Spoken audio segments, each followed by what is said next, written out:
UP board class 10th में पढ़ने वाले सभी स्टूडेंट्स, आप सभी का स्वागत है हमारे YouTube channel pal my knowledge to you में। अगर आपने चैनल को अभी तक सब्सक्राइब नहीं किया तो ज़रूर करें और नई वीडियोस की नोटिफिकेशन सबसे पहले पाने के लिए बेल आइकन को प्रेस करें।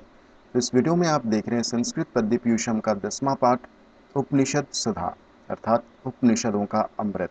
तो चलिए शुरू करते हैं पहले श्लोक के साथ में। यस्य देवे पराभक्तिर यथा देवे तथा गुरु तस्येते कथिता यर्थाः प्रकाशन्ते महात्मनः। यस्य अर्थात जिस, जिस अर्थात जिस मनुष्य की, देवे अर्थात परमात्मा में, पराभक्ति ही अर्थात उच्च कोटि की भक्ति, यथा अर्थात जैसी, देवे अर्थात परमात्मा में, तथा अर्थात उसी प्रकार या वैसी, गुरु अर्थात गुरु में, तस्येते तस्य प्लस एते, तस्य प्लस एते, तस्य अर्थात उसका और एते अर्थात ये या उपनिषद, कथिताः अर्थात कहे गए हैं, ह्यर्थाः ही प्लस अर्थाः, अर्थाः अर्थात अर्थ और ही अर्थात क्योंकि, प्रकाशन्ते अर्थात प्रकट हो जाते हैं। ठीक है, प्रकाशन्ते अर्थात प्रकट हो जाते हैं। महात्मनः अर्थात महान आत्मा, आत्मनः अर्थात महान आत्मा वाले पुरुष के लिए। ठीक है, देखते हैं इसकी व्याख्या को।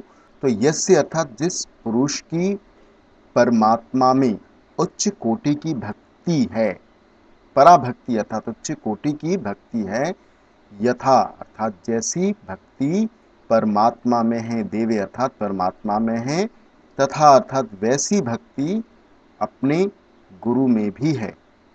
तस्य अर्थात उस, महात्मनः अर्थात महान आत्मा वाले पुरुष के हृदय में, एते कथिता, एते अर्थात उपनिषद में, उपनिषदों में, कथित अर्थात वर्णित, ये अर्थाः अर्थात अर्थ, प्रकाशन्ते अर्थात प्रकाश हो जाते हैं, प्रकाशित हो जाते हैं, ही अर्थात निश्चित रूप से। एक बार फिर से समझते हैं। तो जिस पुरुष की परमात्मा में उच्च कोटि की भक्ति है, पराभक्ति अर्थात उच्च कोटि की भक्ति है, जैसी भक्ति, यथा अर्थात जैसी भक्ति, देवे अर्थात परमात्मा में है, वैसी भक्ति अपने गुरुदेव में भी है, और ही अर्थात निश्चित रूप से उस, तस्य अर्थात उस अंतःकरण वाले पुरुष के, महात्मनः अर्थात महान आत्मा वाले पुरुष में, एते अर्थात ये, अर्थात उपनिषद संबंधी या उपनिषदों में वर्णित आत्मज्ञान संबंधित, एते अर्थात ये, सिद्धांत अर्थात सिद्धांत, प्रकाशन्ते अर्थात प्रकाशित हो जाते हैं। ठीक है, होप आपको पहला श्लोक समझ आया होगा। आगे देखते हैं दूसरे श्लोक को। यो ब्रह्माणं विदधाति पूर्वं यो वै वेदांश्च प्रहिणोति तस्मै तह तमह देवतात्म बुद्धि प्रकाशम मुमुक्षुर्वे शरणमहं प्रपद्ये। यो अर्थात यह, यह अर्थात जो, जो यह अर्थात जो, जो अर्थात परमात्मा, ब्रह्मांडम अर्थात ब्रह्मा को, ब्रह्मांडम अर्थात ब्रह्मा को, विदधाति अर्थात उत्पन्न करता है, पूर्वम अर्थात सबसे पहले या सृष्टि के प्रारंभ में, यह अर्थात जो, वही अर्थात निश्चय ही, निश्चित ही, वेदान, वेदान प्लस च, ठीक है, वेदान प्लस च इसका संधि विच्छेद, वेदान अर्थात चारों वेदों को या वेदों के ज्ञान को, च अर्थात और, प्रहिणोति अर्थात प्रदान करता है, प्रहिणोति का अर्थ क्या होता है, प्रदान करता है, तस्मै अर्थात उसके लिए, तम अर्थात उस, ही अर्थात निश्चय ही, देवतात्म बुद्धि प्रकाशम, देवता अर्थात उस परमात्मा को, आत्म बुद्धि प्रकाशम अर्थात आत्मज्ञान को प्रकाशित करने वाले, मुमुक्षुहु अर्थात मोक्ष प्राप्त करने की इच्छा रखने वाले, मुमुक्षु का अर्थ क्या होता है, मोक्ष प्राप्त करने वाले, करने की इच्छा रखने वाले, शरणम अहम, इसका संधि विच्छेद देखिए, शरणम यहाँ तक, फिर अहम। अहम अर्थात मैं, शरणम अर्थात आश्रय के रूप में, प्रपद्ये अर्थात प्राप्त करता हूँ।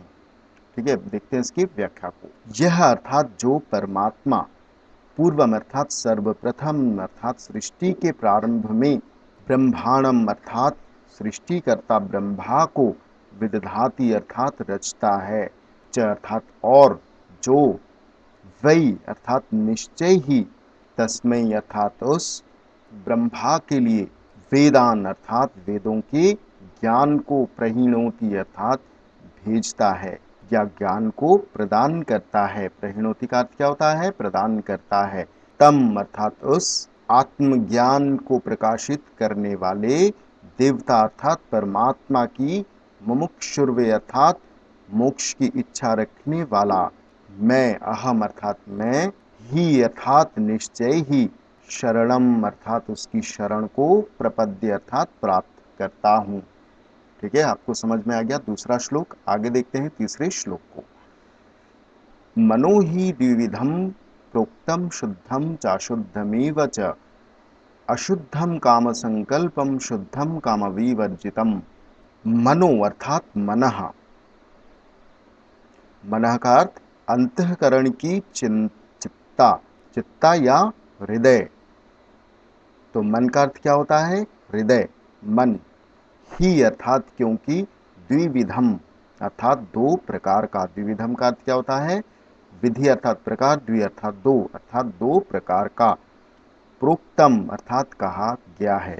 शुद्धम च अर्थात और, अशुद्धम, अशुद्धम प्लस एव, एव अर्थात ही, अच अर्थात और। तो शुद्ध और अशुद्ध अर्थात पवित्र और अपवित्र, निर्मल और मलिन। काम संकल्पम अर्थात कामनाओं और संकल्पों वाला, काम अर्थात कामनाओं और संकल्पम अर्थात संकल्प। काम विवर्जितम अर्थात कामनाओं से विवर्जित अर्थात रहित, तो कामनाओं से रहित। देखते हैं व्याख्या को। तो मनो अर्थात मन, द्विविधम प्रोक्तम अर्थात दो प्रकार के कहे गए हैं। ही अर्थात क्योंकि, तो पहले लिखेंगे क्योंकि मन दो प्रकार के कहे गए हैं। शुद्धम और अशुद्धम अर्थात पवित्र और अपवित्र, और अशुद्ध कामनाओं, काम अर्थात कामनाओं और संकल्प वाला है। अशुद्ध अर्थात अपवित्र मन, जिसके मन अपवित्र हैं, वैसा मन कैसा है?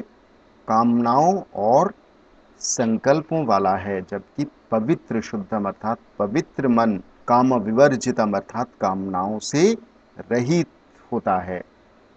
ठीक है, तो आपको समझ में आया तीसरा श्लोक। तो क्योंकि मन दो प्रकार के कहे गए हैं, एक शुद्ध और दूसरा अशुद्ध, अर्थात एक पवित्र और दूसरा अशुद्ध। और जो अशुद्ध अर्थात अपवित्र मन है, वो कामनाओं और संकल्पों से युक्त होता है, अर्थात कामनाओं और संकल्प वाला है। जबकि शुद्ध अर्थात पवित्र, पवित्र मन कैसा होता है? कामनाओं से रहित होता है, जिनमें कोई कामना नहीं होती है, कोई इच्छा नहीं होती है। शुद्ध मन वो होता है। ठीक है, शुद्ध मन की क्या परिभाषा है? जिसमें कामनाएं नहीं होती है, कामनाओं से रहित मन, वो होता है शुद्ध मन अर्थात पवित्र मन। तो इस श्लोक में, श्लोक संख्या 3 तक इस पार्ट में, इसके आगे के पार्ट में श्लोक संख्या 4 से ट्रांसलेशन करूंगा। मिलते हैं नेक्स्ट पार्ट में। Thank you.